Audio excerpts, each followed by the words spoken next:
Hi hello నమస్తే welcome to human rights voice. నేను మీ మాధవ్. ఈరోజు మన ముందున్నారు మన పద్మశ్రీ అవార్డీ గడ్డం సమ్మయ్య గారు. అండ్ మనకి ఈ చిందు యక్షజ్ఞానం ఆర్ట్స్ అయితే ఉందో దానికి తగ్గట్టుగా అండ్ దాని ఒక గుర్తింపుగా ఒక పద్మశ్రీ అవార్డుతో ఒక గుర్తించబడ్డారు. అండ్ మన ముందున్నారు ఈరోజు గడ్డం సమ్మయ్య గారు. నమస్తే. నమస్కారం సార్. అసలు మీ ప్రస్తావన ఎక్కడి నుంచి ప్రారంభమైంది? సార్, మా గ్రామము అప్పిరెడ్డిపల్లె గ్రామం, దేవరుప్పుల మండలం, జనగామ జిల్లా, తెలంగాణ రాష్ట్రం సార్ మాది. నా పేరు గడ్డం సమ్మయ్య. నా కళా ప్రస్థానం చిందు యక్షగానం మాది. రామాయణం, మహాభారతం, భాగవతాల ఇతిహాసాలతోని పౌరాణిక రూపంలో, నాటక రూపంలో ప్రదర్శించే వాళ్ళం సార్. రైట్. సో ఈరోజు మొట్టమొదటిగా మిమ్మల్ని పరిచయం చేయాలంటే వర్షం, మన రెబల్ స్టార్ డార్లింగ్ ప్రభాస్ గారి వర్షం మూవీలో మీరు పరిచయం అయ్యారు ఫస్ట్ స్క్రీన్ మీద. సో ఆ డైలాగ్ తో మొదలు పెడతాము సార్. మా కోసం ఆ డైలాగ్. అయితే సార్, మేము వర్షం సినిమా ఎంఎస్ రాజు గారు మమ్మల్ని పిలిపించారు. శోభన్ గారు డైరెక్టర్ గా ఉన్నాడు అప్పుడు. అయితే ఆ సందర్భంలో ప్రభాస్ గారు అందులో హీరో పాత్రగా తెచ్చారు. ఆ తర్వాత గోపీచంద్ గారు విలన్ పాత్రగా తెచ్చారు. త్రిష గారు ఉన్నారు. అయితే అక్కడ మాది ఒక రామాయణం బ్యాచ్ పెట్టారండి. చిందు యక్షగానాన్ని రామాయణం బ్యాచ్ గా పెట్టారు. ఆ రామాయణం బ్యాచ్ లో నేను రావణాసురుడు, నాతో పాటుగా 10 మంది కళాకారులను తీసుకెళ్లాను. గడ్డం శ్రీనివాసు అనే అబ్బాయి ఆయన సీత పాత్ర తెచ్చాడు. గడ్డం గణపతి లక్ష్మణుడుగా, విభీషణుడుగా, వీళ్ళంతా మా బ్యాచ్ బ్యాక్గ్రౌండ్ లో ఉంటారు. మధ్యలో హార్మాన్లతోని మా యొక్క యక్షగానం ఎలా ఉంటుందంటే ఆ ప్రదర్శనను మేము వేష అలంకరణతో వేసాం సార్. అప్పుడు అది త్రిషను తీసుకొని వచ్చి గోపీచంద్ గారు అది ఒక రూమ్ లో ఉంచుతాడు. అంటే ఆ రూమ్ లో ఉంచినప్పుడు మా రామాయణం బ్యాచ్ నడుస్తున్నది. మా రామాయణం బ్యాచ్ నడిచేటప్పుడు నేను ఆ సీత దగ్గరికి వెళ్ళి, ఏమే సీత, 10 నెలలు లంకలో ఉంచితిని, రావే, నేటికి నా కోరిక సిద్ధించలేదు.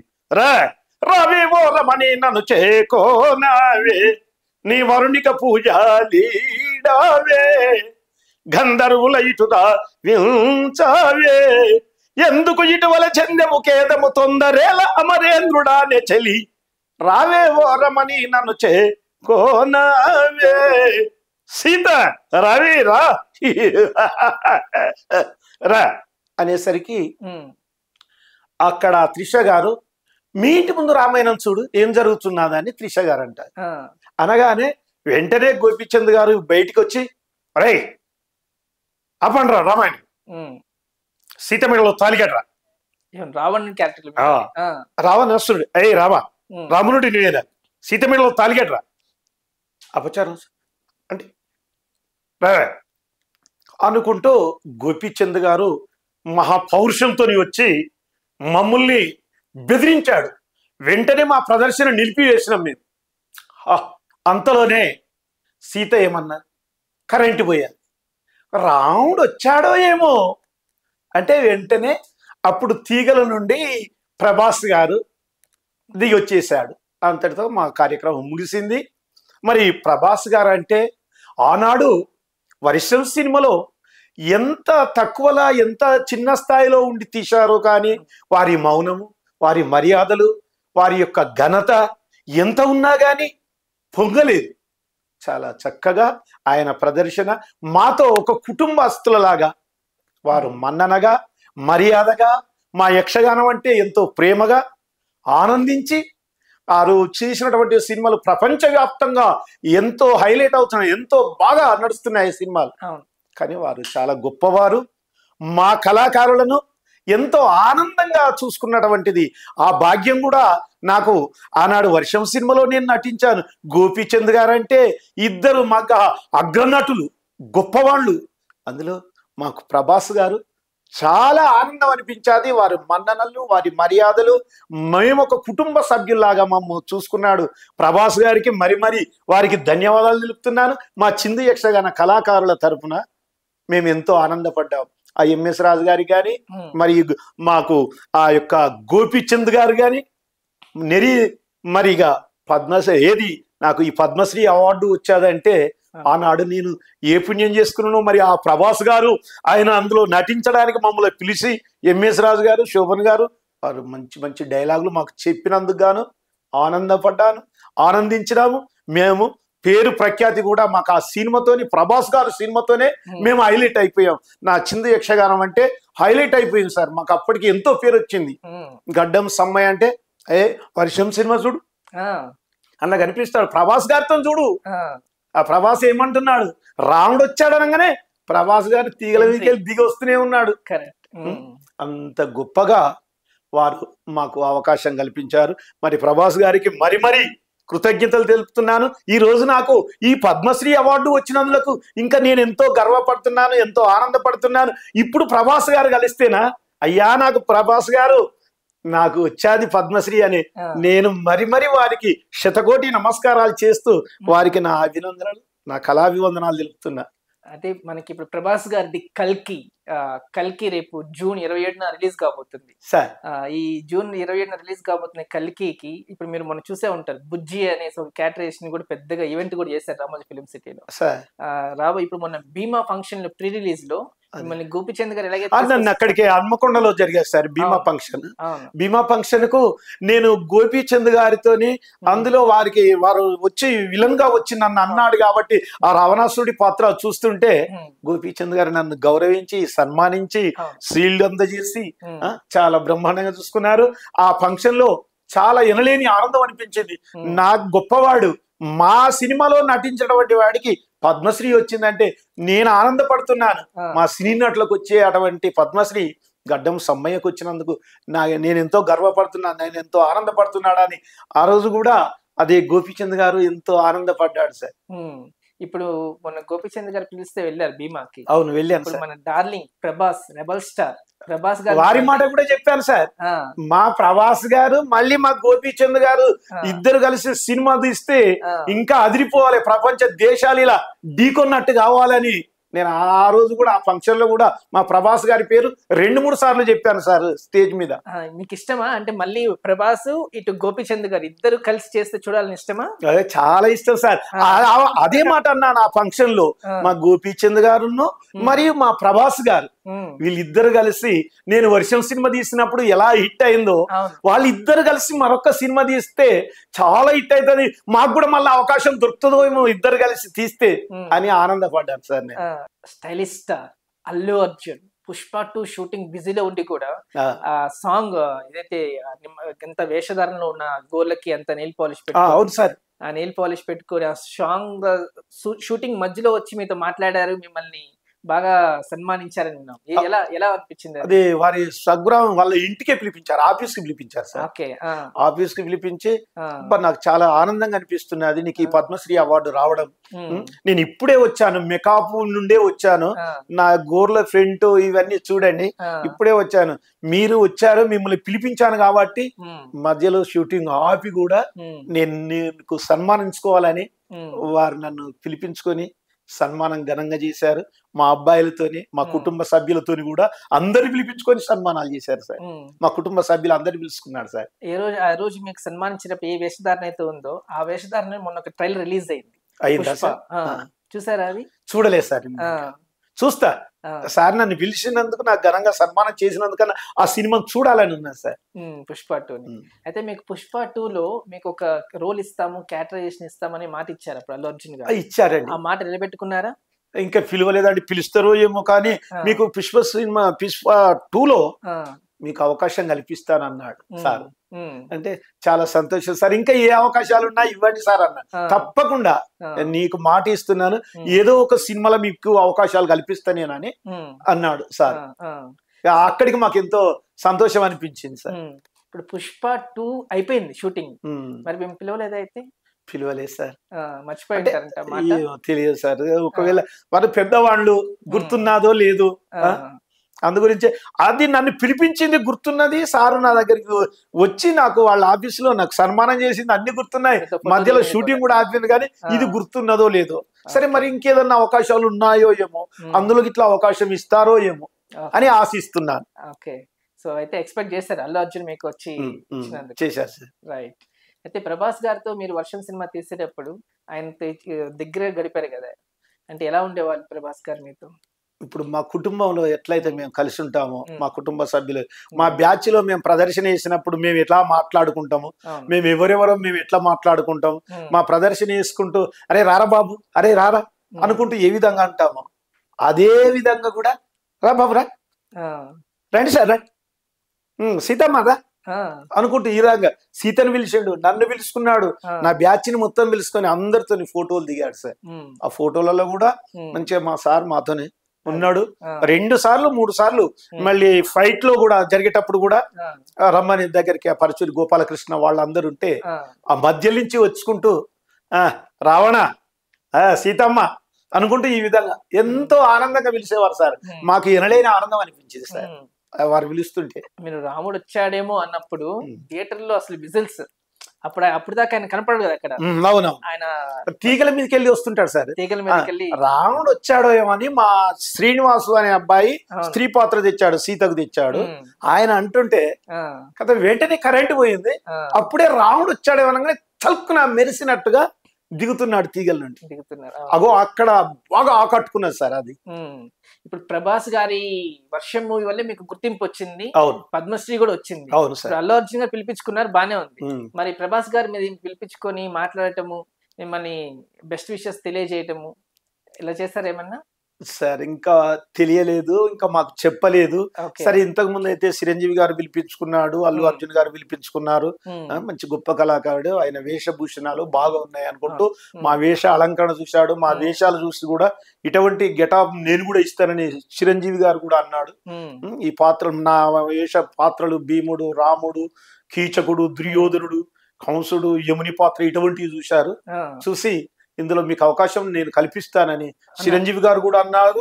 అదే విధంగా మళ్ళీ సార్ కూడా వేష పాత్రలు చూసి కూడా అదే విధంగా అన్నాడు సార్. ఇన్ని పాత్రలలో మనం చూసి వాళ్ళు అవకాశం కల్పిస్తామన్నారు కానీ కల్పించినటువంటి తండ్రి ఆయనతో నటించిన ఆయన మాకు మా ప్రభాస్ గారు కల్పిస్తే ఇంకెంత ఆనందం ఉండును అనిపించింది.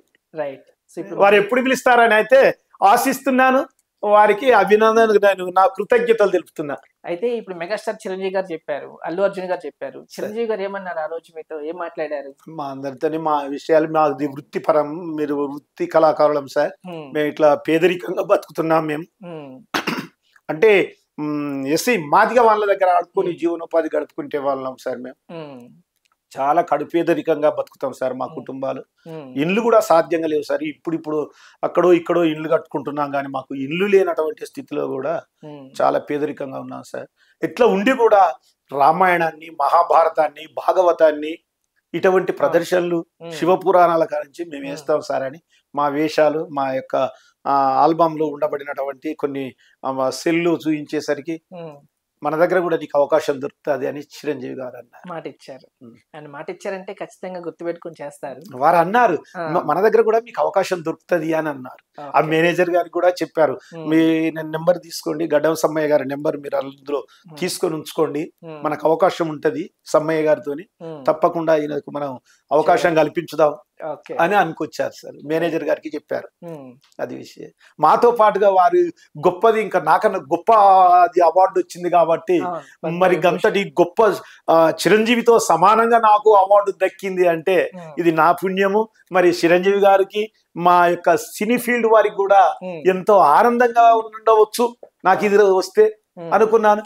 అదే విధంగా ఆ ఆనందాన్ని తట్టుకునే విధంగా కూడా గోపిచంద్ గారు నన్ను ఆ భీమా ఫంక్షన్ కి పిలిపించడం, మరి ఒక సారు ఇక నాకు ఎప్పుడు కానీ ఇప్పుడు మా ప్రభాస్ గారిని దర్శించుకోవాలని ఉన్నది. మరి వారికి కృతజ్ఞతలు తెలుపుతున్నాను నేను. వారు ఎప్పుడు పిలుస్తారో నేను ఎప్పుడు వారిని దర్శించుకుంటానని చూస్తున్నా. ఆ భగవంతుడు ఆయన ప్రభాస్ గారు పిలిచినప్పుడు వారి ఆదేశాలను బట్టి నేను నాకు ఇంత పేరు వచ్చినటువంటిది. ఒక సినీ రంగంలోకి పోవడం అంటే ఆయన సినీ రంగానికి పోయినా ఆయనతోనే నేను పాస్ అయ్యి వచ్చినట్టుగా నాకు దేశ చరిత్రలో కూడా పేరు నిలిచిపోయింది సార్ నాకు ఇది. అయితే ఇప్పుడు మన మెగాస్టార్ చిరంజీవి గారు మన చిత్రపురి కాలనీలో ఏదైతే మన కళాకారుల కోసం అని చెప్పేసి ఫ్లాట్లు ఇవ్వటము ఇవన్నీ చేశారు ఉచితంగా కూడా. సో అలాగా మనకి ఏమన్నా అడిగారా మీరేమన్నా? సార్ నేను మా స్థితిగతులను చెప్పుకున్నా సార్ చిరంజీవి గారికి. ఏం చెప్పుకున్నాను సార్, మా పేదరికం గిట్లా ఉన్నది, మా జాతి మొత్తం మాదిగలను అనుసరించుకునే బ్రతుకుతాము. ఆ తర్వాత సార్ మాకు ఇల్లు లేవు, భూములు లేవు, స్థిరాస్తులు మాకు తల్లిదండ్రులు పూర్వకాలం నుంచి కూడా కొన్ని దశాబ్దాల నుంచి ఇవి తరతరాల నుంచి వస్తున్నటువంటి మా ఆనవాయితీ విద్య సార్. మేము గిట్లా చింత చెట్ల నీడల కింద పొద్దులు పగలు రాత్రి మొదలుకొని ప్రదర్శనలు ఇస్తాం. పొద్దున 9-10 గంటల నుంచి మొదలుకుంటే తెల్లవారేది సాయంత్రం 6-7 గంటల వరకు అయినా మేము పగటి వేళ ప్రదర్శిస్తాం.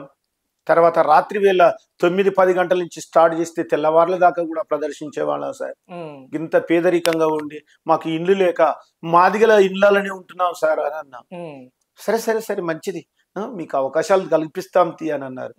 ఈ యొక్క ఇల్లు లేదన్న స్థితి అప్పుడు చెప్పినాం కానీ మరి అప్పుడు ఈ సారు ఈ ఇళ్ళ ప్లాట్లు పంచుతున్నాడో లేదు.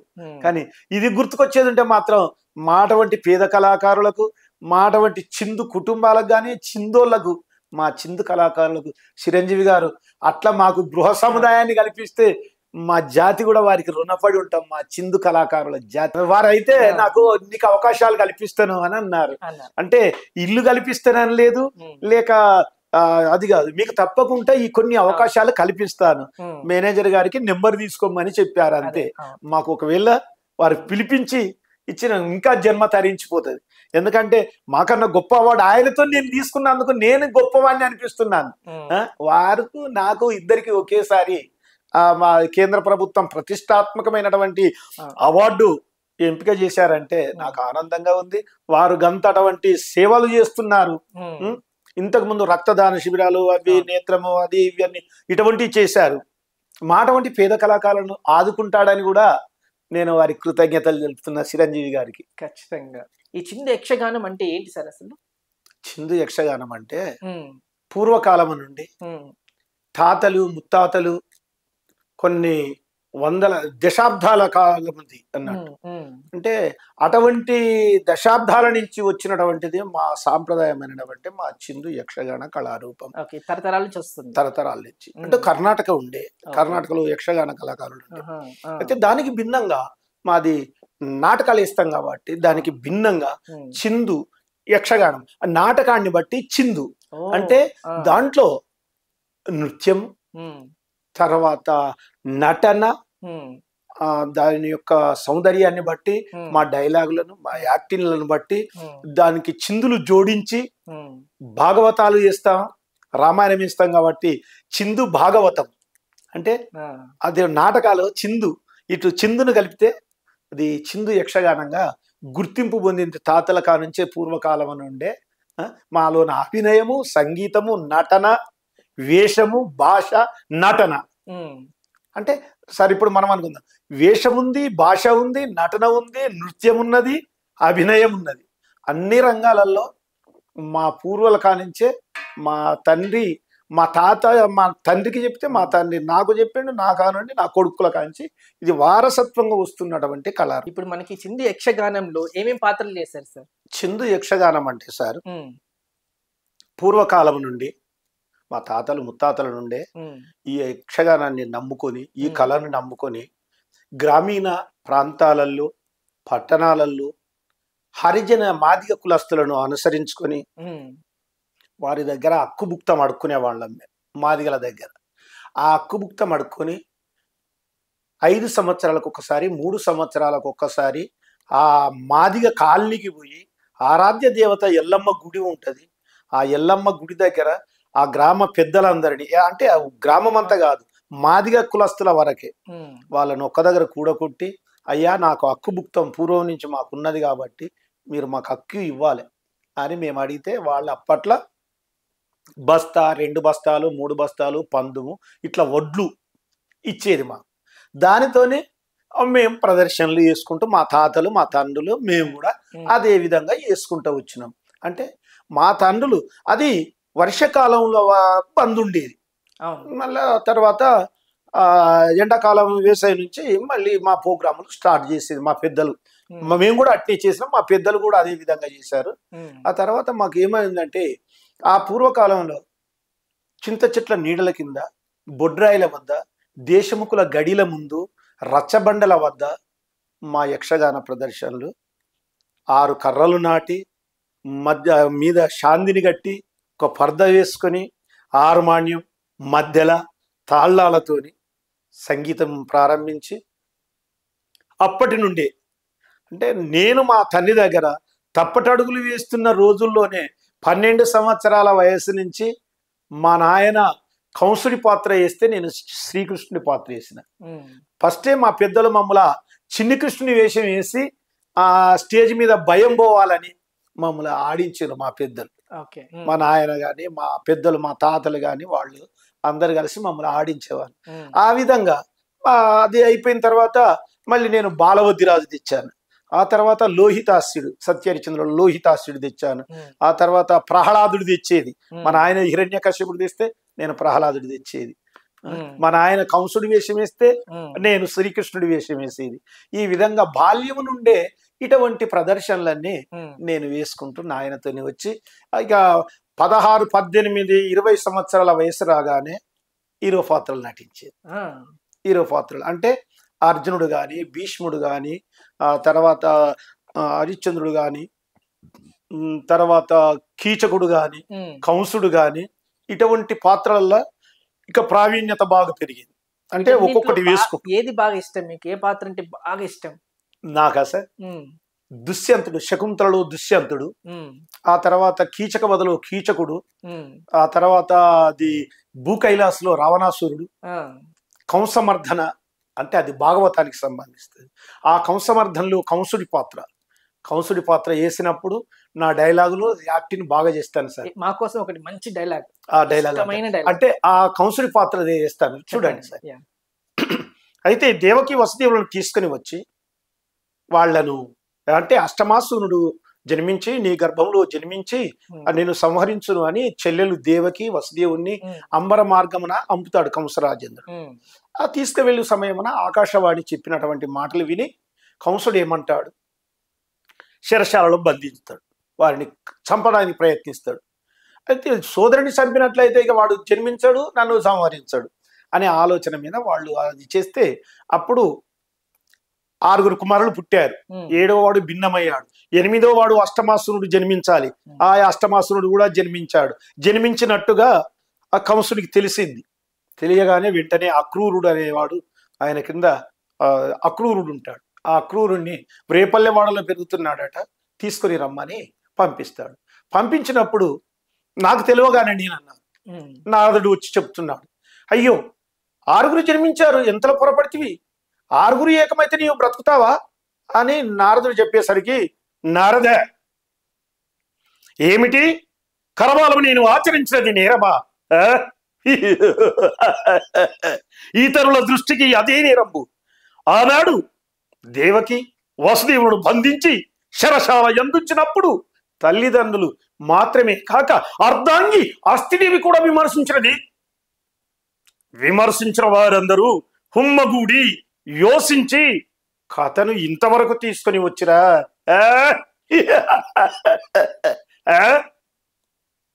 కాక ఆ నారాయణుడే ప్రత్యక్షించి ఆడిన అంతరాటకమా ఇది. ఏది ఏమైనప్పటికీ మది ఆ కరవాలపడు ఆ బలరామకృష్ణులను బలియకుందురా. అయినను అక్రూరుని పంపించారు. తోడు వెళ్ళిన అక్రూరుడు నందగోపాలుని కళ్ళు పక్కించుకొని చూస్తూ కదలకుండా కూర్చుంటాడా? రాజ్యాన్ని మీరక వెంట పెట్టుకుని తీసుకొని వస్తాడా చూడాలి. అక్రూరుడు అతిక్రమించినచు అక్రూరుని తలనరికి అంబర వీధికి పంపక ఉంటానా? రాత్రి నుండి నా మనస్సు శాంతి లేదు, హృదయ వేదన పోదు. క్షణక్షణమునకు పీడకలు వచ్చి మనస్సును మరింత రెచ్చగొడుతున్నాయి. ఎటు చూసినా ఏ వస్తువు చూసినా ఆ వెన్న దొంగే కనపడుతున్నాడు. ఏరిరా దృష్టులు, బలరామకృష్ణులు ఎక్కడరా? వెర్రి వెంగళాలై ఇది రేపల్లె గోవుల కూటమనుకున్నారా? ఏరిరా దృష్టులు. సూపర్ అని కంసుడి పాత్ర మీద ఈ విధంగా ప్రదర్శించేది. ఎక్స్ట్రాడినరీ. ఇప్పుడు మీకు నందమూరి తారక రామారావు గారి ఇన్ఫ్లుయెన్స్ మీద ఉంది. ఈ రోజు ఆయన 101 జయంతి కూడా. అయినా ఆ, అటువంటి నన్ను గ్రామీణ పల్లె ప్రాంతాలలో చూస్తే నా మెకాపు నా గెటాప్ చూసి ఆ. ఎన్టీఆర్ లాగా నటిస్తున్నాడు అంటారు సార్. ఎలా అనిపించేది అప్పుడు? నాకు చాలా ఆనందం అనిపించేది, ఆ, హ్యాపీగా అనిపించేది. అంటే తెల్లవారులైతే అబ్బా ఏమి ఎన్టీఆర్ లాగా డైలాగ్ కొడుతున్నావు, ఆ, ఎన్టీఆర్ లెక్కనే ప్రదర్శిస్తున్నావు కదా అని ఆ. యువకులు వాళ్ళు వీళ్ళు ఉమ్. చాలా వరకు అనుకునేది. ఇప్పుడు అంటే ఇటువంటి పాత్రలు వేసుకుంటూ 1995లో తెలుగు విశ్వవిద్యాలయం గుర్తించింది. ఉమ్, ఆ తర్వాత నేను 91లో చిందు యక్షగాన కళాకారుల సంఘాన్ని స్థాపించారు. మీరే స్థాపించారు. ఉమ్. రైట్. అది సంఘాన్ని స్థాపించి ఉమ్, 9 మందితోని స్థాపించి ఉమ్, ఇప్పటి వరకు ఒక 20-30 మందితోని ఉమ్, ఆ యొక్క సంఘంలో పనిచేస్తూనే ఉన్నారు. ఉమ్, వారికి శిక్షణలు కూడా ఇచ్చుకుంటూనే వస్తున్నాను. ఉమ్, అయితే అందులో అప్పటి నుండి మొదలుకుంటే జిల్లా సమాచార అంటే మేము వేసే ప్రదర్శనలు ఏ కులం అనకుండా విరాళాలు ఆడుకునేవాళ్ళు. మాకు ఇండ్లు లేవు, భూములు లేవు, మాకు దున్నుకోవడానికి భూములు లేవు. ఏమున్నా మాదిగల పైన ఆధారపడే జీవనోపాధి గడిపేది. కానీ మా పెద్దలు కానీ మేము కానీ 6 నెలలు పస్తు 6 నెలలు మస్తు. ఉమ్, అంటే 6 నెలలు ప్రదర్శించినప్పుడేమో ఆనందంగా తినేది. అంతే. ఇక 6 నెలలు ప్రదర్శనలు వర్షాకాలం వచ్చినాక కూలికి నాలిగి పోయేది. ఉమ్, మాకు ఆ ప్రదర్శనలు లేకుండా ఇక మా ఆనందం అంతా కోల్పోయేది. అప్పుడు ప్రస్తు అంటే మేము రంగస్థలం మీద ఉన్నప్పుడే రాజులీతిగా కనిపిస్తారు, నిజ జీవితంలో మాత్రం నేను దుర్భరుణ్ణి. రాత్రంతా రారాజును, తెల్లారితే బికారిని. అంటే ఏ జాతి అనకుండా విరాళాలు అడుక్కొని 4 ప్రదర్శనలు వేసి చివరి రోజు ఎల్లమ్మ వేషం వేసి హరిజన వాడల్లో వాళ్ళ ఇండ్ల మీద యాటను కోసి ఆరాధ్య దేవత దగ్గర యాటను కోసి బలిజల్లి వాళ్ళ ఇండ్ల మీద బలిజల్లి వాళ్ళకు సంవత్సరానికి 5 సంవత్సరాలకు 3 సంవత్సరాలు పోయి వాళ్ళకు దీవెన పెట్టి ఈ విధంగా జీవనోపాధి గడుపుకుంటూ వాళ్ళ సూర్ల కింద వాళ్ళే మాదిగొల్ల ఇండ్లనే ఒక్క కుటుంబంలో వాళ్ళకే 10 మంది ఉంటారు. మేము 12 మంది బృందంతో పోతే వాడకు ఇల్లుకు ఒక్కొక్క బృందం ఉండేది. మా ఇల్లు మా కుటుంబాలు కూడా వాళ్ళే 10 మంది ఉన్నారంటే మేము 10 మంది ఉండేది. వాళ్ళను సాదేది మమ్మల్ని సాదేది మాదిగ వాళ్ళు. వాళ్ళను సాదుకుంటూ మేము పోతే మమ్మల్ని సహకరించి మాకు ఉపాధి కల్పిస్తూ మాకు ఈ విధంగా మమ్మల్ని సాధిండ్రు. కానీ మాకు ఇండ్లు లేవాయే, భూములు లేవాయే, జాగలు లేవాయే. మరి ఇవన్నీ లేనప్పుడు మన సీఎం రేవంత్ రెడ్డి గారిని కలిశారు మొన్న హైదరాబాద్ లో. అవునండి. ఎప్పుడైతే 2024లో వచ్చిన పద్మశ్రీలందరికీ కూడా మన సీఎం రేవంత్ రెడ్డి గారిని కలిశారు. అప్పుడు మన ప్రభుత్వం కూడా చాలా మంది కళాకారులకి, ఇప్పుడు మీతో పాటు వచ్చిన పద్మశ్రీ అవార్డులకి ₹1 కోటి ఆర్థిక సహాయం ప్రకటించారు. 600 గజాల స్థలం ప్రకటించారు. దానికి తోడు నెల నెల 25,000 పింఛను కూడా ఇస్తామని హామీలు ఇచ్చారు, ప్రకటించారు. ఇప్పుడు మీకు అలాగా కూడా మీకు కూడా ఇచ్చారని చెప్పి విన్నాం, నిజమేనా అది? సార్ గతంలో ఇచ్చినటువంటి మొగులయ్య గారు అని ఉండే, అవును, ఆయనకు ₹1 కోటి 500-600 గజాల ఇంటి స్థలాన్ని ఇచ్చిండ్రని కూడా ప్రకటించిండ్రు, ఇచ్చిండ్రు కూడా. ఆయన వార్తల ద్వారా కూడా విన్నాము, టీవీలలో కూడా. మీకు కూడా ఇచ్చారని అన్నారు, నిజమేనా? లేదు సార్, మాకు అంత ఇవ్వలేదు సార్. మాకు ఎందుకంటే మొన్న వారు సన్మాన కార్యక్రమం ఏర్పాటు చేసి మా పద్మశ్రీ వచ్చినటువంటి వాళ్లకు 25 లక్షల రూపాయలు ఏది ఇవ్వడానికి, మరి నెలకు 25,000 పింఛని జీవితాంతం ఇవ్వడానికి అదొక్కటే అమలు చేశారు. ఇక ఇంటి స్థలం మాత్రము అమలు చేయలేదు. వారు ₹1 కోటి వాళ్ళకి ఇస్తే, ఇంటి స్థలం వాళ్ళకి ఇస్తే మాకు 25 లక్షలు పింఛనే ఇచ్చారు. ఇప్పుడు మాకు ప్రియతమ ముఖ్యమంత్రి అంటే మన రేవంత్ రెడ్డి గారు పేదల పాలిటి పెన్నిది, పేదల దైవం, బడుగు బలహీన వర్గాల ఆశా జ్యోతి ఎవరు? మన ఇప్పుడు ఉన్నటువంటి రేవంత్ రెడ్డి గారు. అంత దయామయుడు. మా పేద కళాకారులను, భూమి లేని పేద కళాకారులు, నిరుపేద కుటుంబంలో పుట్టిన వాళ్ళము, ఏది మాదిగొల్ల ఇళ్ళల్లా బతికిన వాళ్ళకు మాకు ఇకనైనా వారు మాకు ఇంటి స్థలం చూపిస్తారని నేను ఆశిస్తున్నా. నా చిందు కులానికి అదే కాకుండా నా జాతి ప్రజలకు కూడా నాకు ఇవ్వడమే కాదు, నాకు ఏ విధంగానైనా వారు ఇస్తారని నమ్మకం ఉన్నది. ఆ దేవుడితో సమానం. మాకు తప్పకుండా ఇంటి స్థలం కల్పించాలని వారికి మరి కృతజ్ఞతలు తెలుపుతున్నా. వారికి నా శతకోటి నమస్కారాలు కూడా తెలియజేస్తున్నాను, మన ప్రియతమ ముఖ్యమంత్రి గారికి. అదే విధంగా మా సింధు జాతి ప్రజలు కూడా ఇంతవరదాకా చెప్పుకుంటూ వచ్చాను, ఇండ్లు లేవు, జాగలు లేవని. తెలంగాణ రాష్ట్ర వ్యాప్తంగా కూడా ఉన్న సింధు కళాకారులు ఇప్పుడిప్పుడు ఇండ్లు కట్టుకుంటున్నారు. కానీ తగిన పారితోషికము ఉమ్, ప్రభుత్వం ఏర్పాటు చేస్తుందని. ఇంతకుముందు జిల్లా సమాచార పౌర సంబంధాల శాఖల ప్రోగ్రాం చేశాను. అవును.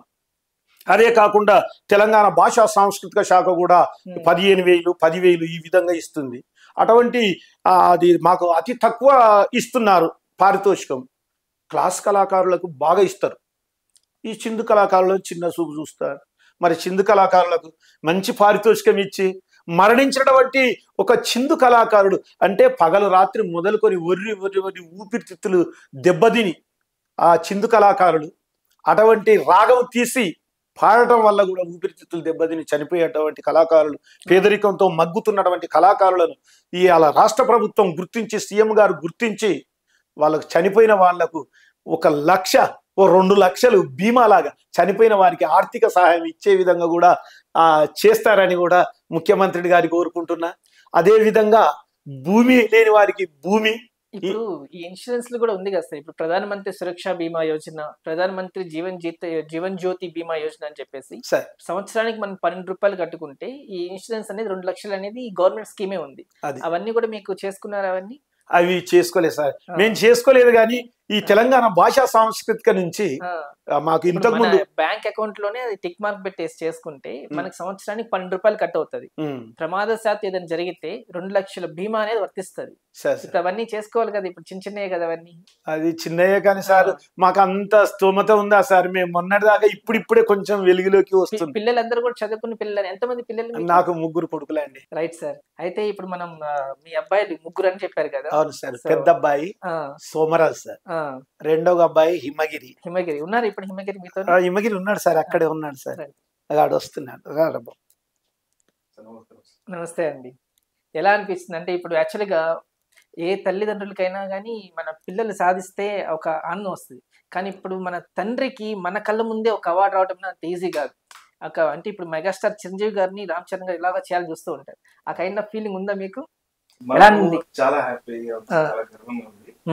ఎందుకంటే ఆయన ఫాదర్ ఎప్పుడైతే స్ట్రగుల్స్ అనేది నాకు ఊహ తెలిసినప్పటి నుంచి స్ట్రగుల్స్ అన్ని ఫేస్ చేస్తున్నప్పుడు ఎందుకంటే మేము ఫాదర్ వెంట వండుకుంటూ ఉన్నాం కాబట్టి, ఎందుకంటే ఆ స్ట్రగుల్స్ ఎన్నో ఆల్మోస్ట్ ఫాదర్ దేశవ్యాప్తంగా 45 షోలు ఏమో ఇచ్చాడు. సో ప్రతి ఒక్క షోకి ఒక ఎఫర్ట్స్ అనేది ఉన్నాయి కాబట్టి ఈజ్ అ డిజర్వ్డ్ పర్సన్ అండి. వెరీ హ్యాపీ సార్ అది రావడం, చాలా హ్యాపీగా ఫీల్ అయింది. అంతేకాకుండా మా విలేజ్ లో కానీ, మా డిస్ట్రిక్ట్ లో కానీ, మా సంబంధించి కమ్యూనిటీలో కానీ ఒక పండుగ వాతావరణం. ఎందుకంటే డైయింగ్ ఆర్ట్ ఫామ్ సార్, చిందు యక్షగానం అనేది ఒక డైయింగ్ ఆర్ట్ ఫామ్. సో ఆ ఆర్ట్ ఫామ్ కి దేశవ్యాప్తంగా గుర్తించి మోడీ గారు ఇవ్వడం అనేది such a great thing sir. Very thanks to him. ఎందుకంటే మేము చాలా రుణపడదు ఆయనకు. మళ్ళీ మన కిషన్ రెడ్డి గారు, కేంద్ర మంత్రులు కిషన్ రెడ్డి గారి చొరవతోటి ఆయన ఇలా కళలు అంటే చాలా బాగా ఇష్టం సార్. మీరే అప్లై చేస్తారు అది? అది మోడీ గారు ఒక ప్రకటనలో ఇచ్చారు కదా సార్, పద్మ అవార్డ్స్ కానీ మనకు ప్రకటనలో ఇచ్చిన నోటిఫికేషన్ ఇచ్చినప్పుడు ఒక ఆన్లైన్ లో మేము అప్లై చేసాం సార్. మీరే అప్లై చేశారు? మేమే అప్లై చేసాం. 4 times నామినేట్ అయ్యారు. ఆల్మోస్ట్ ఒక 4-5 years నుంచి మేము అప్లై చేస్తున్నాం ప్రతి సంవత్సరం. 4 times. దాని ఫీజు ఏమైనా కట్టాలి? అప్లికేషన్ ఫీజు కూడా ఏం లేదు సార్. ఇంటర్నెట్ చార్జెస్ ఉంటే పే చేసుకున్నాం తప్పితే అలాంటి ఏం లేదు. ఓకే. సో డెఫినెట్ గా ఒక గుర్తింపు వస్తే, ఈ డైయింగ్ ఆర్ట్ ఫామ్ దేశవ్యాప్తంగా గుర్తింపు వస్తే ఇది కొంచెం బాగుంటుంది, కళ బ్రతుకుతుంది, ఫ్యూచర్ జనరేషన్స్ కి కొంచెము నేర్చుకోవడానికి బాగుంటుందని ఆశిస్తున్నాం సార్. మీరు చదువుకున్నారు కాబట్టి మీరు ఫాదర్ కి హెల్ప్ చేసి ఆయనకున్న విద్యని 10 మందిలోకి తీసుకొచ్చారు. అవునవును sir. Right. Great efforts sir. Thank you sir. Yeah. అయితే ఇప్పుడు మనకి ప్రభుత్వం నుంచి వచ్చేసినాయి కూడా, ఏదైతే అనౌన్స్ చేస్తారో అవన్నీ కూడా వచ్చేసినాయా మీకు? అంటే అవన్నీ అంటే ఎలక్షన్ కోడ్ కదా సార్. ఇప్పుడు అవునా? 25 lakhs ప్రకటించారు. పెన్షన్ మాత్రం 25,000 వస్తుంది. నెల వస్తుంది. వస్తుంది సార్. ఓకే. కాకపోతే గత ప్రభుత్వాలకి ఇప్పటికి కొంచెం డిఫరెంట్ చేంజ్ ఉన్నా కూడా, సో ఏంటి ఆ చేంజ్ ఏముంది? ఆ ప్రభుత్వానికి ఈ ప్రభుత్వానికి తేడా ఏంటి? ప్రభుత్వానికంటే ఆ ప్రభుత్వానికి ఈ ప్రభుత్వానికి ఏంటంటే, అప్పుడున్న ప్రభుత్వం గుర్తించింది, బట్ ఏంటంటే పూర్తి స్థాయిలో గుర్తింపు రాలేదు. కళాకారులకి అంత స్థాయిలో గుర్తింపు రాలేదు. గుర్తింపు మీన్స్ సీఎం దగ్గరికి దాకా వెళ్ళలేదు సార్. కళాకారుల బాధ ఏంటంటే ఆయా శాఖలకు సంబంధించి ఆ డైరెక్టర్ల వరకే ఉంది, కానీ వీళ్ళ బాధ సాధించడానికి సీఎం దాకా వెళ్ళలేదు. ఒకవేళ ఇన్ కేసు మన కేటీఆర్ గారి దగ్గరికి వెళ్ళినా కూడా బాగుండేదేమో, కానీ అంత దూరం వెళ్ళలేదు. మళ్ళీ అంతేగాని పద్మ అవార్డు ఇస్తూ మొగలయ్య గారు, ది గ్రేట్ మొగలయ్య సార్ కూడా ₹1,00,00,000 ఇచ్చారు. అవును. ల్యాండ్ కూడా ప్రకటించారు. ఉమ్, సో వీళ్ళకి కూడా అంటే స్పోర్ట్స్ మ్యాన్ లకు కూడా దేశం సేవలు అందించిన వాళ్ళకు కూడా ఇస్తున్నారు సార్ ఇప్పుడు. ఉమ్, వీళ్ళు కూడా అంత తక్కువేం కాదు కదా. అవును. సో వీళ్ళకి కూడా ఏదైనా ఒక మంచి okay we are happy sir. But ఏంటంటే ఒక చిన్న ఇల్లు ఉంది వీళ్ళలో, అంటే కాకుండా వాళ్ళతో పాటు వాళ్ళకి ఇచ్చిన లాగానే ఇప్పుడు సిటీలో ఒక కొంచెం ఏదో చిన్న స్థాయిలో ఇచ్చినా కూడా వీఆర్ హ్యాపీ సార్. ఇల్లు కట్టుకుని ఖచ్చితంగా ఆశిస్తున్నాం సార్. డెఫినెట్లీ అండి. ఇప్పుడు తరాల నుంచి తర్వాత తరాలకి ఇప్పుడు వాళ్ళ ఫాదర్ నుంచి మీ ఫాదర్ తీసుకున్నారు, మీ ఫాదర్ నుంచి మీరు అది తీసుకుంటారా వారసత్వంగా? అయ్యో ఖచ్చితంగా, ఎందుకంటే ఆ ఎఫర్ట్స్ తోటి పద్మశ్రీ లెవెల్ ఆయన కష్టంతో ఎంత కష్టపడి పద్మశ్రీ లెవెల్ వరకు వెళ్ళిందంటే ఖచ్చితంగా మేము డెఫినెట్ గా తీసుకుంటాం సార్. అలా తీసుకోవాలంటే ముందు జనరేషన్స్ కు నాతో పాటు ఇంకా అప్కమింగ్ జనరేషన్ తీసుకోవాలంటే ప్రభుత్వం ఇలాంటి కళారూపాలు అంతరించిపోకుండా ఉండాలంటే గవర్నమెంట్ ఒక సపరేట్ ఒక కార్పొరేషన్ లాంటి చేస్తే మాత్రం డెఫినెట్ గా ఏదైనా ముందు సహకారం అంటే అంతే నేర్చుకోవడానికి సిద్ధంగా ఉన్నారు. లైక్ ఒక అకాడమీ కానివ్వండి, వీళ్ళకంటే ఒక స్పెషల్ కార్పొరేషన్ ఒక నిధులు లాంటివి ఇస్తే ఈ ఆర్ట్ ఫామ్ అనేది బతకడానికి బాగుంటుంది. కరెక్ట్, ట్రూ, వెల్ సెడ్ అండి. ఖచ్చితంగా ఇవన్నీ కూడా జరగాలి మనస్ఫూర్తిగా ఆకాశిస్తున్నాం మన ఇంటర్వ్యూ ద్వారా. Thank you so much. ఏమేం చేస్తుంటారు వాళ్ళు? ఒక అబ్బాయి కళారంగమే నేర్పించాను పెద్దోడికి, ఆయన పేరు సోమరాజు. రెండవ అబ్బాయి హిమగిరి, ఆయన బీటెక్ చేశాడు. ఇక ఉద్యోగ అవకాశాలు దొరకక ప్రైవేట్ లో అటు ఇటు చేసుకుంటున్నాడు. ఇక చిన్న కుమారుడు మురళీకృష్ణ, ఆయన సినీ ఫోటోగ్రఫీగా పనిచేస్తున్నాడు. ఇప్పుడు చర్తులు వర్తిస్తాయి, బింబిసారా దాంట్లో స్టిల్ ఫోటోగ్రఫీగా చేస్తున్నారు సార్. మురళీకృష్ణ మీకు ఈ ప్రధానమంత్రి జీవన్ జ్యోతి బీమా అట్లాంటి ఇన్సూరెన్స్ పాలసీలు ఏమి చేయలేదా? మాకు చేయలేదు సార్. చేస్తే చేసిందో ఏమో కానీ చేయలేదు సార్. ఈనాడు మా కులానికి మా జాతి వాళ్ళకు తెలంగాణ భాషా సాంస్కృతిక శాఖ నుండి ఆ చనిపోయిన వాళ్ళకు ఒక 5 లక్షలు అంటే అన్ని వర్గాల వాళ్ళకి ఇస్తున్నారు కదా సార్. ఇప్పుడు చేతి వృత్తుల వారికి గిట్లా ఏది గౌడ సంఘం వాళ్ళకు ఇటువంటి వాళ్ళకు కూడా ఇస్తున్నది కాబట్టి మా చిందోళ్ళకు కూడా అలా ఇస్తారు కదా అని ఆశిస్తున్నాం సార్. అదొకటి. ఆ 3 ఎకరాల భూమి అంటే భూమి లేని వాళ్ళకు మా కులం జాతి వాళ్ళు మండలానికి సార్, మా జాతి ఒక మండలంలో 4 కుటుంబాలు ఉంటాయి, 5 కుటుంబాలు ఉంటాయి, 6 కుటుంబాలు ఉంటాయి. అందులో అది ఎస్సీలలో ఉపకులం మాది. ఆ ఎస్సీకి సబ్ క్యాస్ట్ గా ఉపకులం మమ్మల్ని గుర్తు చేసి ఆ గ్రామంలో ఉన్నప్పుడు ఆయన అరే మనకన్నా తక్కువోడు ఉన్నాడు, ఆయనకు ముందు అవకాశం ఇచ్చి మరి మనం తర్వాత తీసుకుందాం అనరు ఎవరైనా. వాళ్ళది ముందు చూసిన తర్వాతనే మాకేమన్నా ఇస్తారు. మా జాతి ప్రజలు ఉండేదే తక్కువలా, ఒక్కొక్క మండలంలో ఉండనే ఉంటారు సార్ మా వాళ్ళు. మరి అటువంటిది వాళ్ళ మమ్మల్ని గుర్తించి ప్రభుత్వం ఇక ఏ ఊళ్ళో ఉన్నోనికి ఆ ఊళ్ళో ఒక ఇల్లు, ఆ ఊళ్ళోనే ఒక ఇంత భూమి ఆ ఊళ్ళో ఇస్తే. ఇప్పుడు మీకు పద్మశ్రీ రాగానే మీ జిల్లా ఎమ్మెల్యే గారు కూడా మిమ్మల్ని కలిసారని విన్నాం. కలిసినప్పుడు ఇలా జాగా ఇవ్వటం గానీ ఇలా ఆర్థిక సాయం చేయటం గానీ ఏం చేయలేదు ఎమ్మెల్యే గారు? అంటే మాకు ఎస్ఎస్విని గారు, ఝాన్సీ ఎస్ఎస్విని మా పాలకుర్తి నియోజకవర్గం మాది. ఆ పాలకుర్తి నియోజకవర్గంలో తెలిసిన వెంటనే వచ్చారు. అంటే 26 జనవరి రోజు అది మనకు 25 తారీఖు నాడు అనౌన్స్ చేశారు.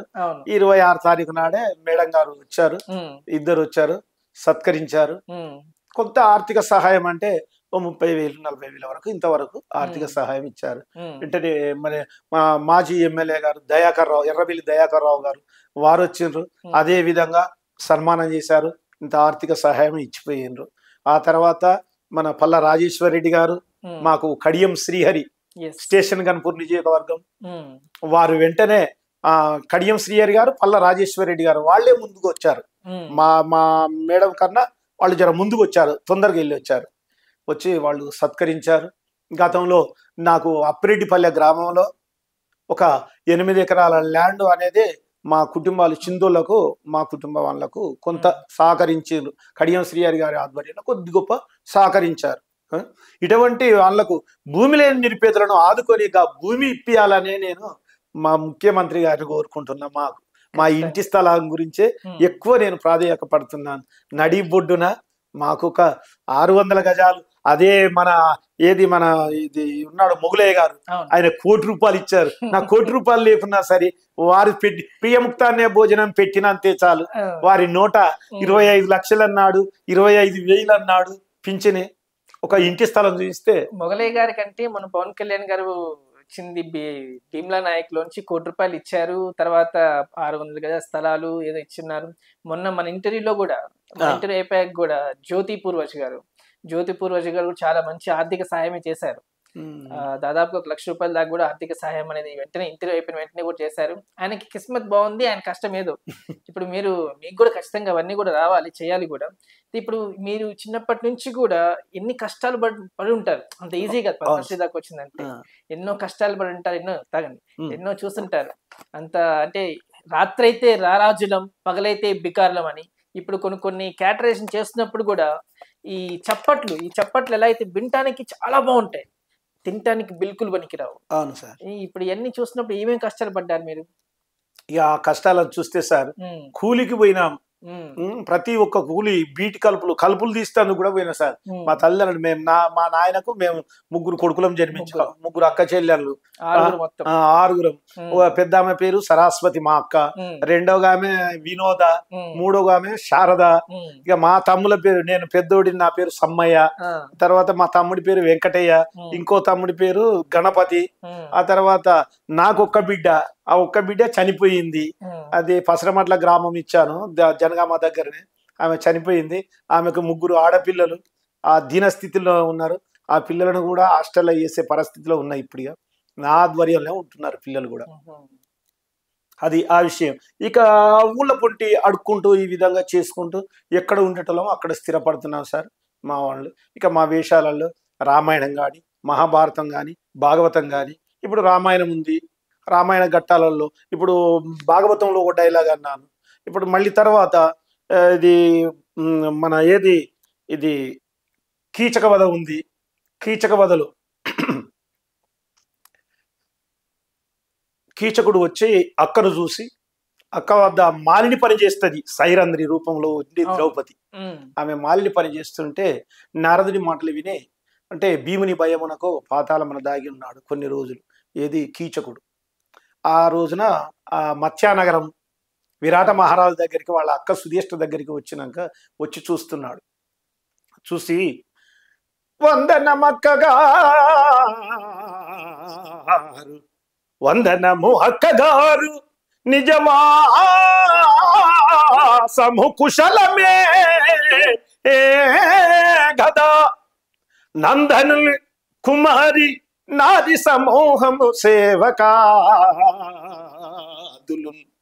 పొందుగ క్షేమమరయ పొంతమెలంగు రంగు బోని మందమరాల గామిని మానిని ఎవరో నాకు చెప్పవే.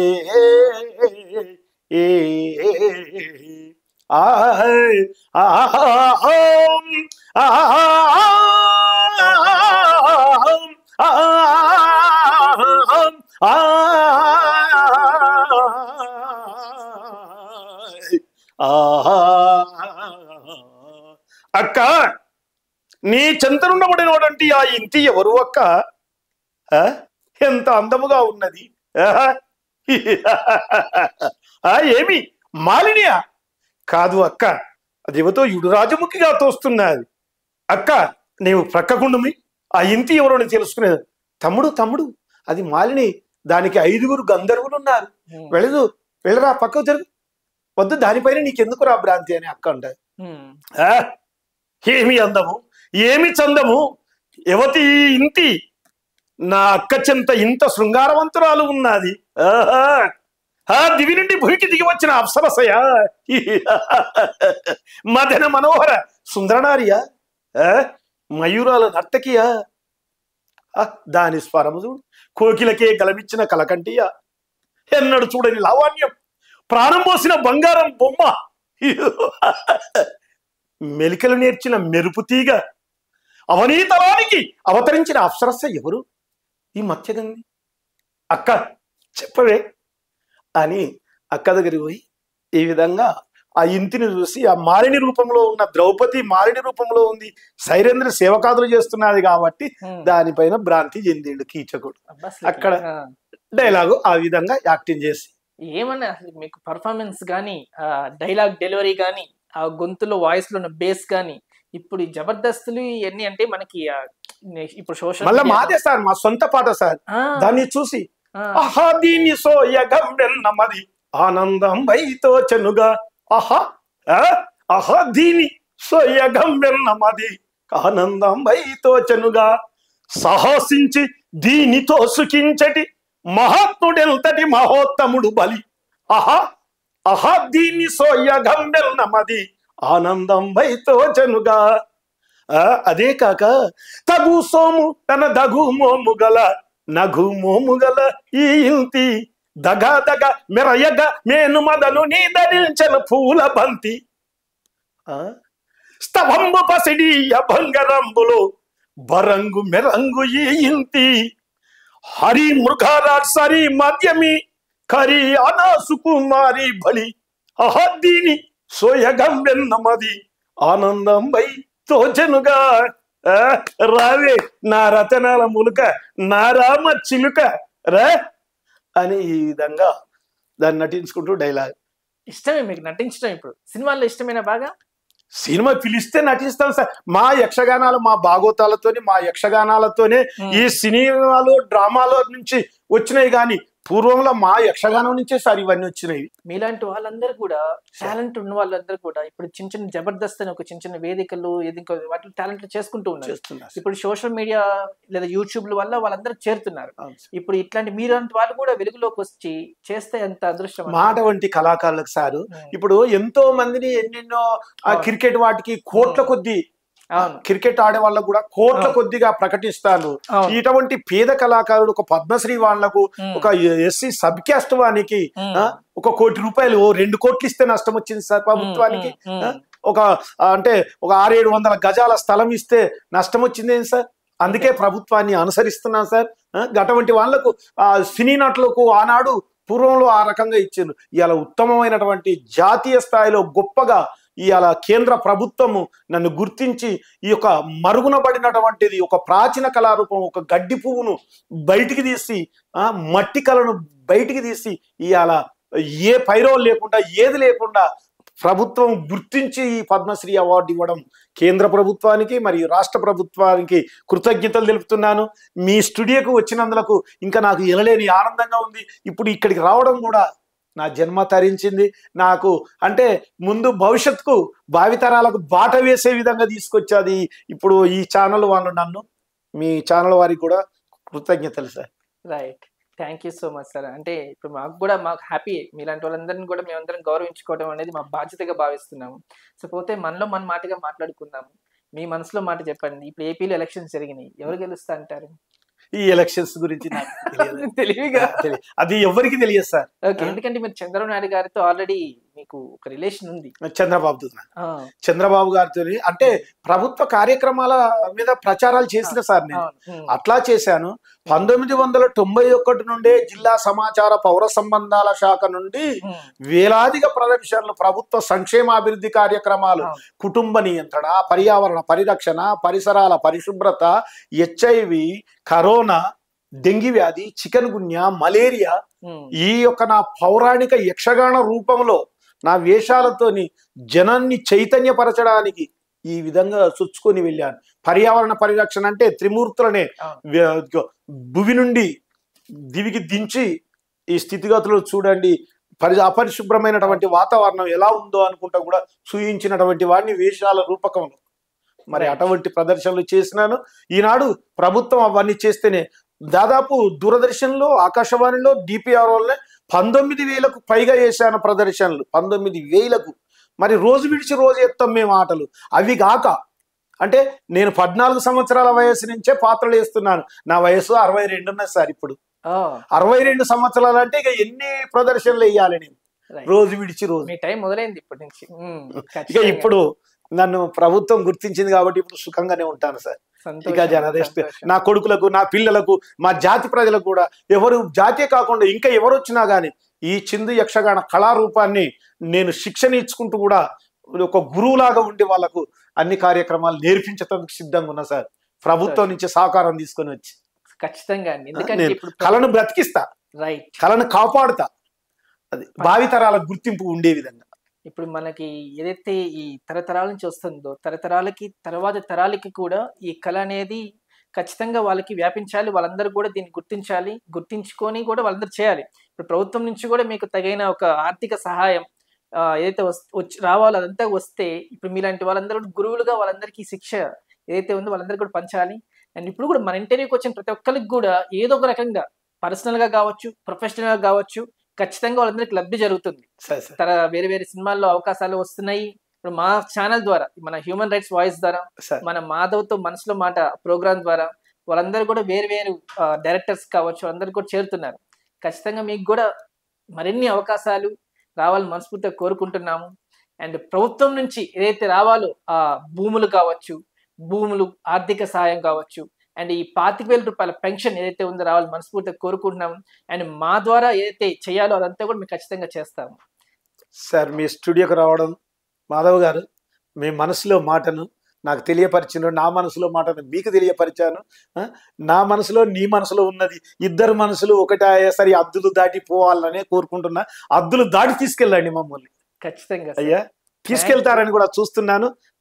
నాకు అదే మొగలయ్య గారికి ఇచ్చినట్టుగానే ఆ ₹1,00,00,000 ₹1,00,00,000 అంటే రావనుకోండి, ఇంటి స్థలం ఇప్పించే మార్గం ఉంటే చాలు సార్. ఖచ్చితంగా అండి, ఖచ్చితంగా మీరు దానికి అర్హులు. ఇప్పుడు ఎంతో మందికి చిత్రపూరి కాలనీ అనే ఒక కాలనీ నుంచి ఫ్లాట్లందరికీ చిరంజీవి గారి చేతుల మీదుగా ఇచ్చారు. సో మీకు కూడా ఏది చేయాలో అదంతా కూడా ఖచ్చితంగా చిరంజీవి గారితో కూడా దాని దృష్టికి తీసుకుపోయే విధంగా చేయండి సార్. ఖచ్చితంగా అండి. ఇప్పుడు మన ఇంటర్వ్యూ ద్వారా ఖచ్చితంగా చిరంజీవి గారి దృష్టికి ఖచ్చితంగా వెళ్తుంది. మీకు ఏదైతే రావాలో, మీరు అర్హులు ఉన్నారో అవన్నీ కూడా వస్తాయి. మీ చేతి కంకణం వచ్చినట్టే మీరు ఉండటానికి కూడా మీకు ఇల్లు వస్తుంది. సార్ సార్ సార్ ఇది ప్రభుత్వం నుంచి వచ్చింది కదా సార్. రైట్, ప్రభుత్వం నుంచి వచ్చిన అవార్డ్సే కదా. అవును, అది రైట్. సో ఇప్పుడు మన ప్రభాస్ గారిది కల్కిలో మళ్ళీ మిమ్మల్ని కలుస్తాను ఖచ్చితంగా. నేను ప్రభాస్ గారిని దర్శించుకోవాలి, వారు దర్శనం అయింది అనుకో నా జన్మ తరించినట్టు. మన పిఆర్ వంశీశేఖర్ సార్ ద్వారా ఖచ్చితంగా ఏదైతే ఉందో మీ మనసులో మాటని ప్రభాస్ గారి చెవును పడేలాగా చేస్తాను. సంతోషం సార్. సంతోషమా? చాలా సంతోషం. వారు పిలిచి నన్ను ఆదరిస్తాడని, నాకు ఇంత ఆర్థిక సహాయం కూడా అందిస్తాడు కూడా అని నేను అనుకుంటున్నా. వాళ్ళు పిలిస్తే ఆర్థిక సహాయం అందుతుంది అనుకుంటున్నా. ఖచ్చితంగా ఇప్పుడు ప్రభాస్ గారి వల్లే మీకు పద్మశ్రీ వచ్చింది అనుకోవచ్చు. సో ఖచ్చితంగా ప్రభాస్ గారి దృష్టికి మిమ్మల్ని తీసుకెళ్తారు వంశీశేఖర్ సార్ వాళ్ళు. సో ఆ విధంగా చర్యలు ఖచ్చితంగా తీసుకుంటారు. Okay sir, thank you so much sir for coming to మా స్టూడియోకి వచ్చి మీ మనసులో మాటని తెలియజేసినందుకు మనసులో మాట ప్రోగ్రాంలో. Thank you so much. Thanks sir. నమస్కారం అండి. సో ఇదండి ఈరోజు మన పద్మశ్రీ మన గడ్డం సమ్మయ్య గారు. సో ఇప్పుడు మనకి ఏదైతే మన మనసులో మాటని ఖచ్చితంగా పంచుకున్నారు, వాళ్ళు ఏదైతే బాధలు పడ్డారో అవన్నీ కూడా మనం చెప్పుకున్నారు. సో మరోసారి మన మనసులో మాట ప్రోగ్రాంతో మరో గెస్ట్తో మరో పద్మశ్రీ అవార్డుతో మీ ముందుకు వస్తాను. టిల్ దెన్ సైనింగ్ ఆఫ్, నేను మీ మాధవ్.